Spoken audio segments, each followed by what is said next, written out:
São tão bonitas as nossas crianças.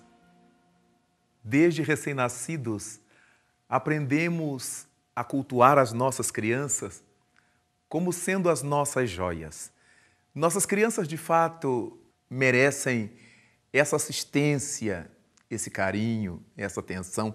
Mas é curioso perceber que muitas vezes, desde cedo, muito cedo, elas apresentam os medos, os temores.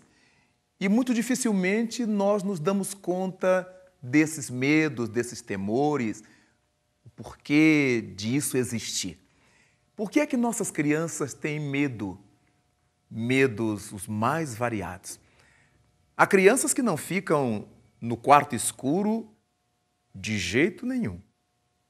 As mães precisam colocar aquelas lâmpadazinhas de baixa intensidade para que a criança tenha a segurança de que estão no ambiente iluminado, ainda que parcamente. É muito interessante perceber isto, porque dentro das famílias são poucos os pais que dão atenção a esses medos infantis. Muitas vezes atribuem que seja falta de vergonha da criança, que seja mimo demais da criança. Cada um diz uma coisa, mas pode ser que haja mimo, pode ser que haja a sem-vergonhice da criança para ficar junto com a mãe. No entanto, é importantíssimo que olhemos os medos da criança com um olhar mais psicológico. Por que é que ela tem medo? Se nunca lhe pusemos medo, se nunca impusemos medo aos nossos filhos, de onde é que vêm esses medos? Jamais lhes falamos alguma coisa que pudesse impor-lhe qualquer medo. Então vale a pena pensar que nossas crianças, nossos filhos, são espíritos. Sim, nossos filhos são espíritos. E como espíritos eles agem, como espíritos eles procedem.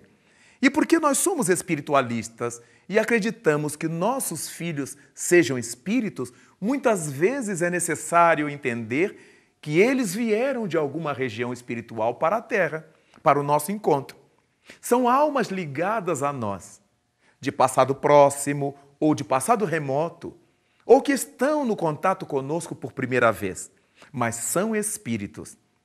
Muitas entidades espirituais ficam retidas nessas regiões do além durante muito tempo. Algumas atravessando dificuldades em função das vidas pretéritas, outras com menos problemas em função da vida passada. E, naturalmente, quando pensamos nisso, poderemos cogitar se esse medo expresso por nossa criança não vem dessas experiências no além, antes de que chegassem à Terra. E, deste modo, vale a pena que nós não imponhamos à criança essa resistência ao medo. Se por acaso ela estiver apresentando medo de escuridão, não lhe obriguemos a ficar no lugar escuro. Poderemos criar-lhe um trauma de difíceis consequências para o seu futuro. Será importantíssimo que nós trabalhemos para que ela fique bem. E como falamos, as mães colocarem uma lâmpadazinha de baixa intensidade para que a criança se sinta confortável. Às vezes ela acorda chorando e os pais imaginam que seja a manha para ir para a cama do casal. Pode ser que seja. Mas como não teremos certeza, enquanto essa certeza não tivermos, vamos atender a nossa criança. Não haverá nenhum problema que ela fique um pouco junto de nós. E quando ela durma, quando ela se acalme, nós a levaremos para a sua caminha de novo. Há muitas crianças que sofrem pesadelos, tanto quanto os adultos sofremos pesadelos. E desse modo, como elas não sabem dizer, elas poderão dizer que viram bichos, que viram monstros.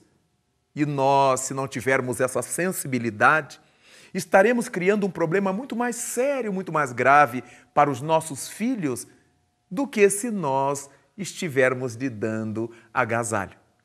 Medos em crianças precisam ser analisados, porque, afinal de contas, nossos filhos são espíritos. E, como espíritos, carregam as pressões do seu passado, de sua vida anterior a essa, ou de suas vidas anteriores a essa. E, por causa dessa pressão, tudo pode acontecer. Antigos adversários que as acompanham, seres da família e que ela, não tendo consciência, poderá assustar-se ao vê-los no seu desprendimento pelo sono. Daí, então, vamos conversar com a nossa criança, trabalhar para que se lhe diminua a intensidade do medo, mostrar para ela que não há razão de ter medo. Por quê? Porque ela está dentro de casa, junto do papai, junto da mamãe, junto aos irmãos. Mas não vamos menosprezar essa reação que a nossa criança possa apresentar de medo, de pavor, em muitas ocasiões. Afinal de contas, nós precisamos agasalhar com carinho os nossos filhos.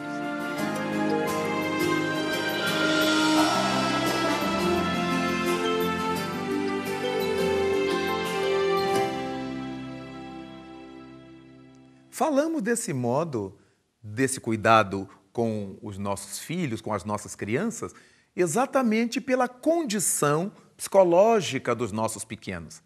É importante, porém, que não seja obra dos pais ou dos adultos colocar medo nas crianças.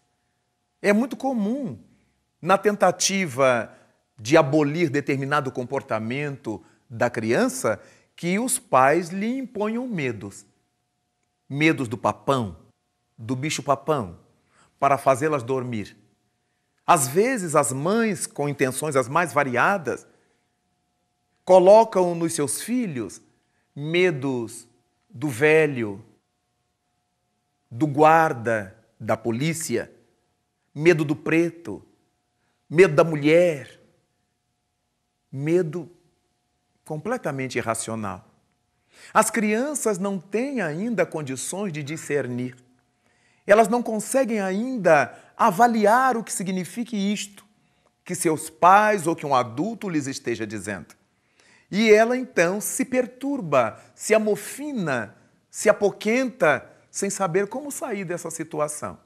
Nós criamos na mente infantil esses quadros dantescos que, na imaginação criativa da criança, ganham uma forma inusitada, uma extensão inimaginável e uma intensidade brutal. Quantas e quantas vezes